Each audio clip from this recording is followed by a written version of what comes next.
Jai Hind to everyone. I am Dr. Sharma, Assistant Professor in Ajay Kumar Garg Engineering College. In this lecture series of VLSI Design, we are covering the complex topic of each unit. So, in this lecture, I'll be discussing about the semiconductor memories, and especially in case of semiconductor memories, we are going to discuss the 6T SRAM cell. So, in this lecture, we will see how we can store 0 and 1 in SRAM memory cell. So, before going to the SRAM memory cell, this slide shows the general architecture or organization of typical memory array. In memories array, we have to add the column decoder and row decoder to select the particular memory location. Like there are multiple columns in the memory, and if I want to access this particular memory cell, then by giving input to this row address bit and column address bit, I can select this particular memory cell. So basically memory is the collection of multiple memory cell in a form of array. So this is known as the array organization of RAM. Like we can also we should also know the basic classification of memory. Like we are having RAM and ROM. So ROM is known as read-only memory, and read-only memory we can write the information, and this information remain even after supply is switched off. But in case of RAM, which is known as random access memory, these are known as the volatile memories. Like we can write something, and whenever there is a power in the circuit, then the memory will contain that particular information, but after that, after power is switched off, then memory get lost. So this is the basic definition of RAM and ROM. And in case of RAM, we can classify RAM into two categories. One is known as SRAM, second one is known as the DRAM. So dynamic RAM and static RAM. In this video lecture particularly, I am focusing on the static RAM, and in one of my lecture you can refer that for the dynamic memory cell. So before moving to the SRAM, particularly SRAM memory cell, in this slide you can see the typical organization of RAM memory cell or RAM memory array organization. So here this particular slide is showing like row decoder circuit select 1 out of 2 to power n. So if there are n bit, we can select any particular location out of this 2 to power n. So here we have to use 2 to power n to n decoder. Similarly here we have to use 2 to power n to n column decoder. So by using this column decoder, we can select any column. With the help of this row decoder, we can select any row. So this is how we can reach up to a particular memory cell. The logic behind this typical organization is that in further lectures you will see the architecture of this particular cell. So you should know that in every SRAM design or DRAM cell design, there must be some row decoder and the column decoder. So this is this circuitry is known as peripheral circuitry. Whether we are using RAM, static RAM or dynamic RAM, we have to add some periphery circuitry to select a particular memory cell. Okay, so now come to the evolution of DRAM cell. So here in this slide you can see that this is showing the typical 4 transistor based DRAM cell. Okay, so this is the brief intro basically for DRAM cell. So in this circuitry you can see that there are 4 transistor to store 1 bit. So this is the internal circuit of that particular memory cell. This is memory cell. So this is the internal circuit of that particular memory cell. So in dynamic RAMs, we require basically the periodic refresh of these capacitors. So in DRAMs we use capacitors. I am skipping these slides because for these slides I have already recorded one lecture which especially focused on the operation of DRAM cell. Just for your information, you can see that in DRAMs we can store 1 bit using 4 transistors. In this slide you can see that the 3 transistor DRAM cell. So there are 3 transistors are there. With the help of 3 transistor and this 1 capacitor, we can store 1 bit. In this circuit you can see that there is only 1 transistor and 1 capacitor, and with the help of these 2 components we can store logic 1 or 0.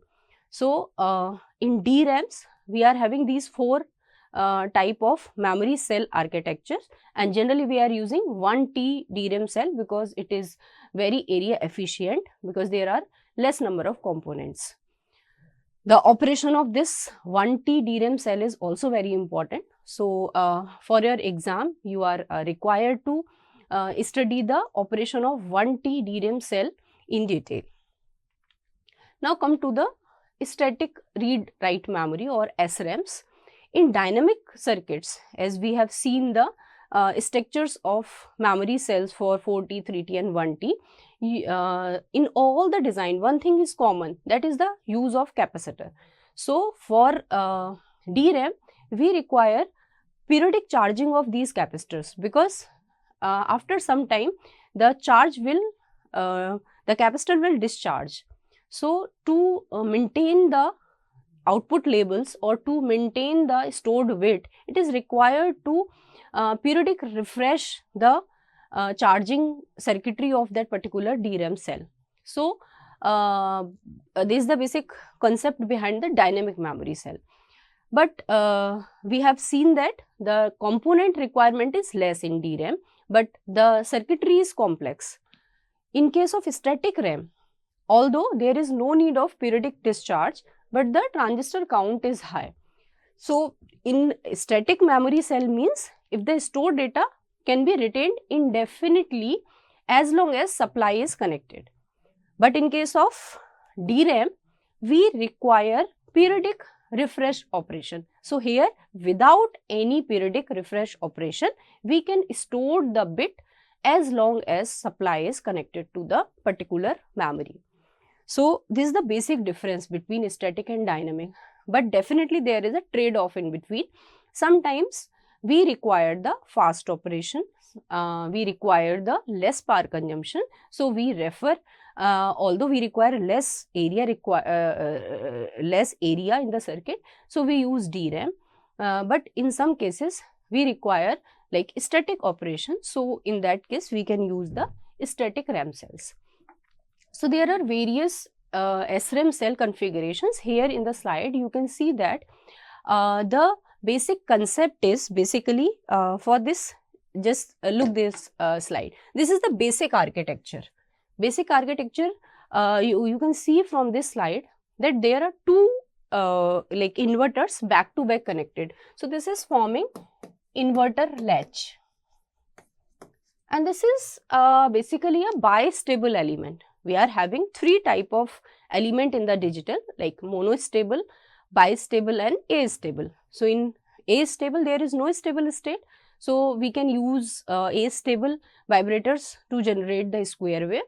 Whereas in case of monostable, one is stable state, another is the quasi stable state. So in few timing applications we can use monostable.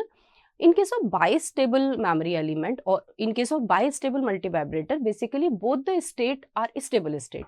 Like if the output is 1, then the circuit can retain 1 indefinite time. If we want to change the output from 1 to 0, then we require some additional trigger circuit. Similarly, if output is 0, then to change output label from 0 to 1, again we require some external input. So this is the concept of bistable multivibrator, and this can be used as bistable memory cell. So here you can see that this is the memory cell, which is made up of two back-to-back connected inverter. Also it is known as bistable memory cell. Here if this is 0, this is 1, and definitely this is 1 and this is 0. So you can see that this 1 is, if this is Q, then the Q is retain indefinite time because this 1 is laced in this loop. So this is the basic concept of designing any static RAM. Now the operation of this static RAM can be understood that there are again two lines, and definitely we required some row and column, and this is basically a typical one memory cell. So just see this previous slide. Here this latch inverter can be implemented using NMOS, using CMOS, or using PMOS, but here in diagram C you can see that there is a NMOS latch having resistive load. So this is NMOS inverter with resistive load, and by connecting by making cross connection, this can be used as a latch. So this is typical NMOS latch. Again this is NMOS latch, but here the load resistance R is replaced by a depletion type of NMOS transistor. So here in this diagram you can see that again this is SRAM cell, but here R is replaced by a active device. Here resistance, which is a passive component, and in IC or VLSI we generally want to avoid passive components because of the power consumption. So here in this cell you can see that there is a depletion type of transistor used as a load. In third diagram you can see that a PMOS is used as load, and this is typical CMOS structure. This is typical CMOS structure, one PMOS, one NMOS. So here you can see that these are two CMOS transistor connected back to back, and this is the basic implementation of this particular circuit. So here the buffers are replaced by a CMOS, and in place of these two switches we have used two pass transistors. So load can be resistive, load can be depletion, load can be PMOS. So if we use PMOS, then we will come to this structure. If we use depletion load, then this is structure, and if we use resistive load, then this is structure. So out of these three configurations, this is the popular SRAM cell structure, which is known as 6T SRAM cell. This is very important from exam point of view. Generally in your previous year university papers, it has been asked that explain the operation of 6T SRAM cell.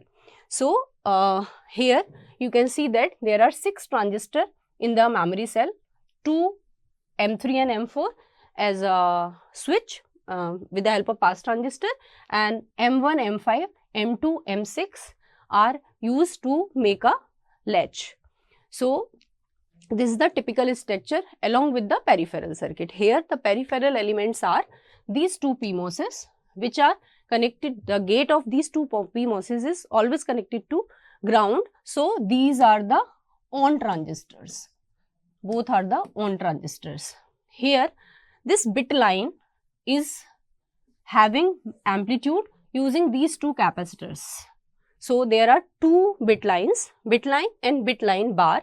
Definitely we need some word line, and this word line is used to activate these two switches.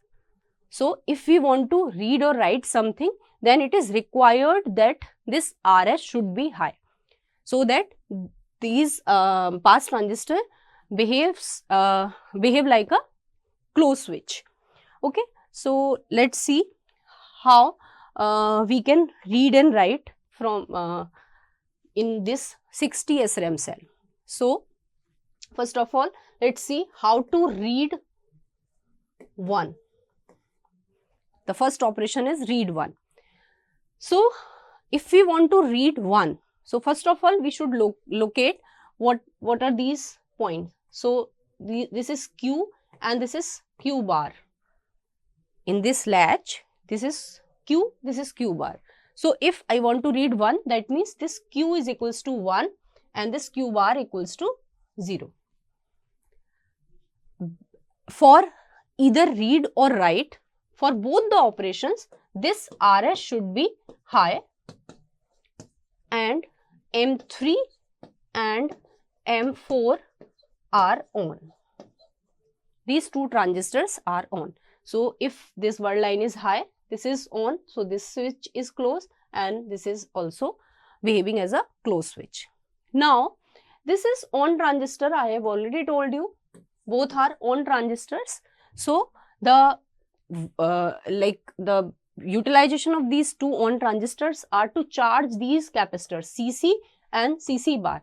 So whenever you are starting the operation, the value of VCC is equals to VDD and VCC bar is also equals to VDD. So both are at the potential VDD. So if you want to read 1, so just see this bit line bar. What is the scenario of this? So if here this Q is 1, so this 1 is connected to this inverter, second inverter, and if Q is 1, that means M2 is on, M4 is also on, so this bit line bar is connected to ground.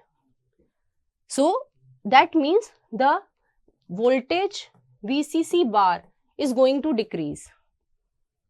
Initially it is VDD, but it is going to decrease. So if it is going to decrease, so one more important thing is there is a sense amplifier. There is a sense amplifier. The work of this sense amplifier is to sense the potential at bit line and bit line bar. So this is like a comparator having bit line bar and bit line. So if bit line is at positive terminal and bar is at the negative terminal. So it is a comparator. So here you can see that bit line bar is decreasing. It shows the output of sense amplifier is 1. So this is how you can read 1. If VCC bar is decreasing, then output is read 1. Suppose the reverse operation, read 0. Read 0. In read 0, definitely Q equals to 0 and Q bar equals to 1. If Q equals to 0, in that case this M2 is not on, M2 is off. So if M2 is off, that means there is no decrement in the charge. So the output can be read as 0. Here you can see that this bit line bar is not decreasing, but because it is 1, then M1 is on. So if M1 is on, that means in case of this, the charge at bit line is going to decrease. So if bit line bar is decreasing, this is bar and this is bit line. So if bit line bar is decreasing, then output is 1 because sense amplifier producing 1. If VCC is decreasing, that means this is producing 0. So this is how you can read 1 and 0. Now see the write operation. So write 1. So suppose here, just a second. So suppose if we want to write 1 in the memory cell. So if I want to write 1, here it should be 1. So for writing 1, these bit line and bit line bar are working as input lines. For reading, these two lines are behaving as output lines. For writing something, these two lines are behaving as input line. So in that case, both the lines are under our control. So if they are under our control, that means we can change the potential of these two lines. So for example, if I want to write 1, so it is required to make bit line bar equals to 0. It should be connected to ground. So if this line is connected to ground, that means the charge VCC bar, this is going to decrease. So if bit line bar is decreasing. So that shows the operation of write 1 is implemented. In case of write 0, we have to connect this bit line to ground. So these two are the tricky point to understand the write operation. For write operation, because both the lines are under our control, so we can connect this bit line bar to the ground, and if I can connect this bit line bar to ground, it reflects the write operation. This you can understand with the help of these transistor operations. Some few transistors are operating in cutoff and few transistors are on. Similarly, to write 0, if I want to write 0, so I have to make this line equals to ground. So by making this, we can write 1 in the memory cell. So this is how you can perform read and write operation in 6T SRAM cell. So this is generally used cell architecture for SRAM, and because here the component requirements are more, that's why DRAM cells are very much popular, because in DRAM cell we have already seen that we can implement read-write operation using one transistor and one capacitor. So if I compare the DRAM and SRAM, the only thing is in SRAM we require more circuitry, because here these 6 T's are required for the main memory cell, and other than that we require some peripheral circuits. So this is the typical operation of 6T SRAM cell. Thank you.